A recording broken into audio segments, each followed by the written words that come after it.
Welcome to Zwide Media. If you're new to this channel, please subscribe. Don't forget to like, comment and share. Here's a new video for today. Enjoy.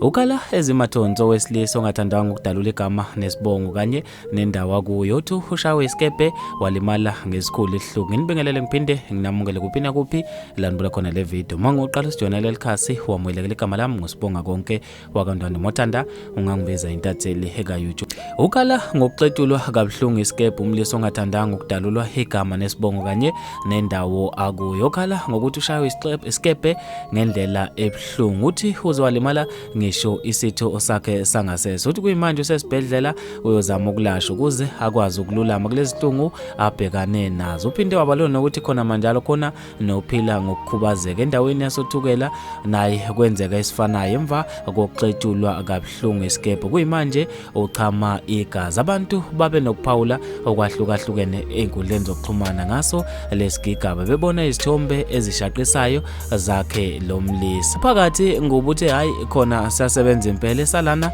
siyaqondisa ukuthi nje abanye abantu sebesebenzisa ngendlela engafanele. Mayizwe umuntu ekuzonda usevele ethi nguwe ontshontshe izikomo zakhe maqede bakunenebule ngenduku uthola ukuthi ushayelwa into ongayazi. Kwesinye isikhathi ugcina uze ushonele into ongayazi. uDake Mahaye uthe ayi isikebhe sikuqondisa athi ulikhipha lonke iqiniso uma uyazi leyo nto. uVusimuzi Mbatha uthe mayishayelwa into ekhona kumele mayiphuma esibhedlela baphinde bamphinde. Inkinga uma bemsukela sekuyoba inkinga enkulu le. uSporo Mbonamba uthe awunkosi yami bamshaye ngomuthi lo muntu kwakubi lokho esikubonayo. Bafethu ngizofisa mina okwazi ukuphawula kweni khona lapha kwi-comment section ngalolu daba. Mina nje intathela YouTube sengiphuma kanje ngizofisa ukwazi ukuthi ngabe uyasiqoquzela na isikebhe okulwisana nobugebengu noma uthi nje cha isikebhe silimaza abantu abanye abangenacala.